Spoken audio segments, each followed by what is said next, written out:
Welcome to a new video, Growth of British Empire. And what were the major ideas that Britain used to justify their British Empire in different part of the world?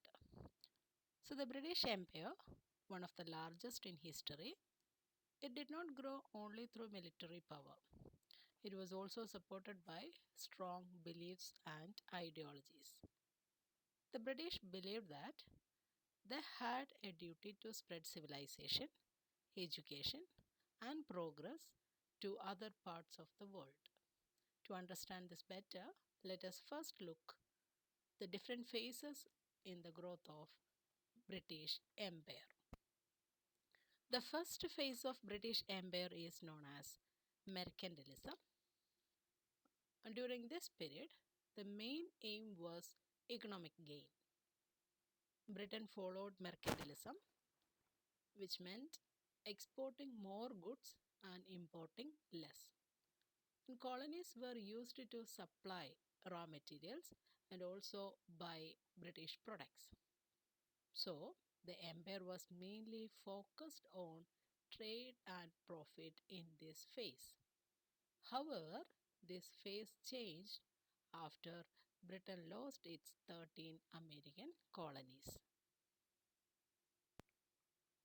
After losing the American colonies, Britain entered the second phase, which was the height of its imperial power. During this time, the Industrial Revolution increased production, and Britain needed more raw materials and markets. New technologies like railways and steamships helped expand the empire faster, and Britain became known as workshop of the world. And this phase also saw a change in thinking.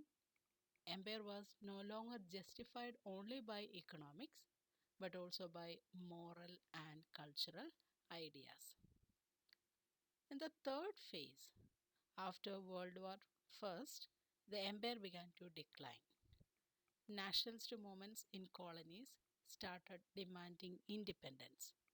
As a result, Britain slowly gave up direct control and introduced the Commonwealth system.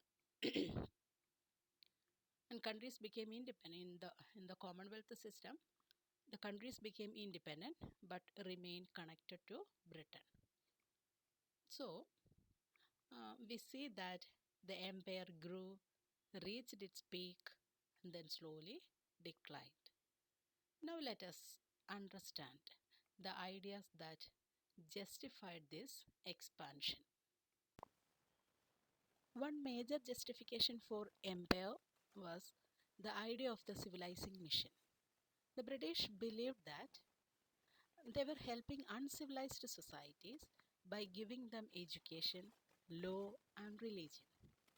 This idea was supported by theories like social Darwinism, which said societies develop from simple to advanced stages. So, according to social Darwinism, only the strongest people or nature survive or succeed, while the weak fail. Thinkers like John Stuart Mill argued that some societies were not ready for self rule and needed guidance. So, empire was presented as a way to bring progress. The another idea was Oriental despotism. It claimed that Asian and African rulers were cruel and inefficient, and the British rule would bring order and justice. Economic reasons were also very important. Colonies provided raw materials, cheap labor, and markets.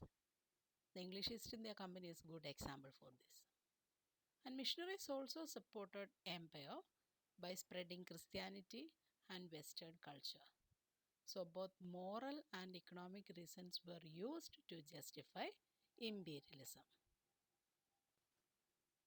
One of the most famous justifications was the idea of the white man's burden, given by famous poet Rudyard Kipling.